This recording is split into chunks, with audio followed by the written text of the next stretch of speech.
ginagamit nyo. Kasi may mga ibang brand, lalo na yung mamahalin, sobrang tapang niya kahit isang patak lang. Yan, haluin lang natin. Pagkatapos, dudurugin ko lang siya gamit ang ating potato masher.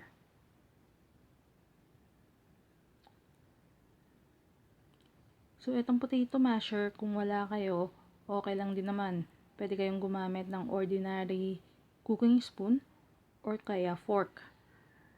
At saka, pwede rin nyo ring i-mash itong dragon fruit just after na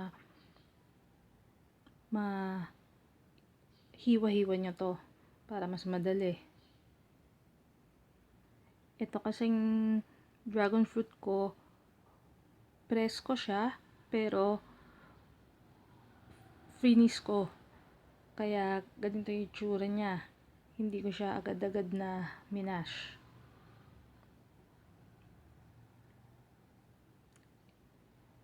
Maraming nagtataka kayo bakit ko finish. Kasi medyo ma-overripe na siya. So, ganun na lang yung naisip kong technique para ma-preserve ko siya. Siguro mga few days bago ko siya ginamit at gamitin para dito sa sauce. So, i-mash lang natin maigi.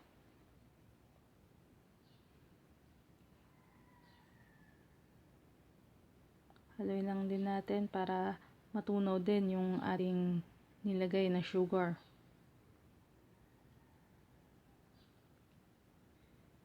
Niluluto natin itong mixture para matunaw natin din yung sugar.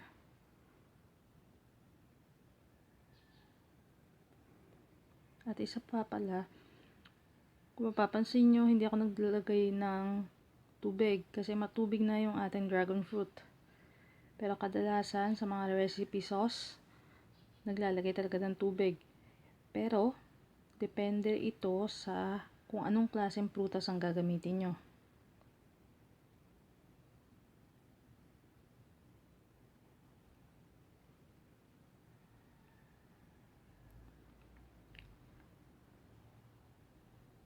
So, hayaan lang natin itong kumulo. At pagkakulo, hayaan lang din natin siyang medyo lumamig. Kasi, i-blender pa natin to. In case na wala kayong blender, okay lang din naman. Kagaya ng sabi ko, basta madurog nyo siya gamit ang tinidor o kahit na ang spoon, okay lang din. At saka maganda sa dragon fruit kapag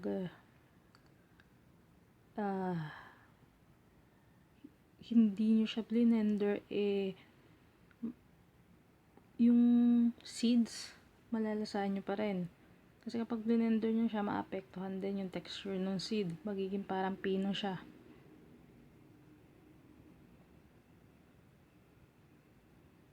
Yan, kumukulo na siya.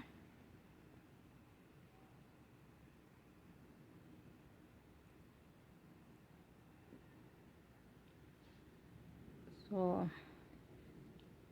okay na to. Papatayin na natin. Pagkatapos, hayaan na lang natin siyang lumamig.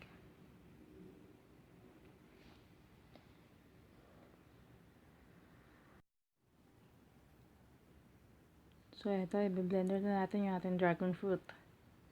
Kagaya ng sabi ko kanina, optional lang ang step na to. Kung wala kayong blender, okay lang. Basta ang importante, madurog nyo yung dragon fruit bago iluto ito or habang niluluto ito. May mga iba gusto naman yung mga sauces nila chunky o yung may buo-buo. Depende na lang din yon kung anong klaseng sauce ang gusto nyo at kung saan nyo gagamitin yung gagawin nyong sauce. Sa akin kasi gusto ko siya maging all-purpose yung sauce. Pwedeng sa inumin ko ilagay or kaya sa dessert. Kaya gusto ko pino siya. At saka gaya ng sabi ko, ang disadvantage nito, yung seeds ng dragon fruit, mag-iiba. Yung texture, magiging para siyang ground black pepper. So, kung gusto nyo na talagang malalasahan nyo pa yung mga seeds ng dragon fruit, pwedeng wag nyo na lang siyang i-blender. Yan, papansin nyo, sobrang lapot niya.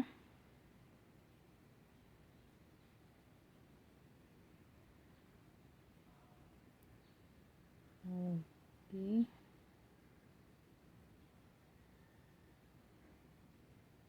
Same pa natin. Pagkatapos, ilagay na natin sa container.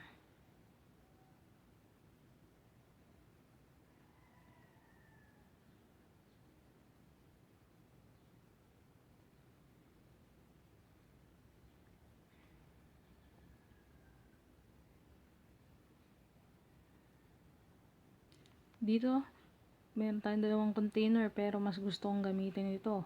Tapos gagamit ako ng embudo o kaya yung funnel para mabilis natin mai-transfer at saka walang matapong na sauce. Itong mixture natin kasya sa isang buong container na to. Ito nga palang sauce natin, pwede siya magtagal ng kahit lang buwan sa loob ng ref natin. Basta proper storage lang. Tatagal naman yung sauce lalo na process natin. So, takpan na lang natin to. Ito ang ating finished product. Ginamit ko siya sa inumin ko. Pinaghalo ko lang yung ating ginger tea at saka yung dragon fruit sauce. Ito na po ang ating mga ingredients, pati na yung individual prices nito.